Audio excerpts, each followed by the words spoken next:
اگلا سوال احسان الہی صاحب کرتے ہیں، وہ پوچھتے ہیں مفتی صاحب مسئلہ یہ ہے کہ زید نے اپنی زندگی میں اپنی اکلوتی بیٹی کا نکاح کیا اور داماد کو گھر جمائی بنایا، اپنی زندگی میں پوری پراپرٹی داماد کو اس شرط پر دی کہ وہ تمام تر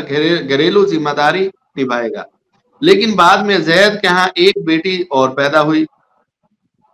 گھر جمائی نے اس لڑکی کی پرورش اچھی طرح سے کی اور اعلیٰ تعلیم دے کر مستقل ملازمت دلوائی اور نکاح بھی کیا۔ اب پوچھنا یہ ہے کہ مذکورہ لڑکی کو اس وراثت میں سے حصہ ملے گا یا نہیں، حالانکہ وہ دلی طور پر اپنے بہنوئی کو اپنا حصہ دینا چاہتی ہے۔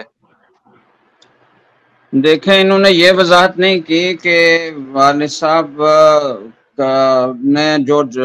ساری جائیداد داماد کے حوالے کی تو وہ مالک بنا کر دی، یا یہ کہ ویسے کاروبار ان کے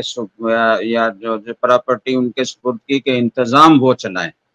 تو اگر تو مالک بنا دیا تھا تو پھر تو اب کسی اور کا اس میں حق نہیں ہے۔ البتہ اس پراپرٹی جو داماد کے حوالے کی گئی اگر قبضہ دے کر اور مالک بنا کر دی گئی، والد صاحب کے ملک میں اگر اس پراپرٹی کے علاوہ بھی کچھ روپیہ پیسہ سامان کوئی اور جائیداد تھی تو وہ بقدر حصص سب شرعی ورثہ میں تقسیم ہوگی، اس میں اس بیٹی کا بھی پورا حصہ ہوگا۔ اور اگر اور کوئی پراپرٹی ہے ہی نہیں اور کوئی پیسہ ہے ہی نہیں، جو کچھ تھا وہ داماد کو تملیکاً دے دیا تھا، تو پھر اب اگرچہ انہوں نے یہ غلط کیا لیکن جب اپنی زندگی میں وہ مالک بنا کر دے چکے تو اب اور کسی کو مطالبہ کرنے کا حق نہیں ہے۔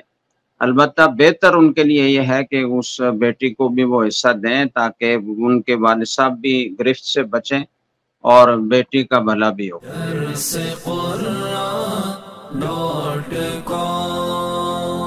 www.dasquran.com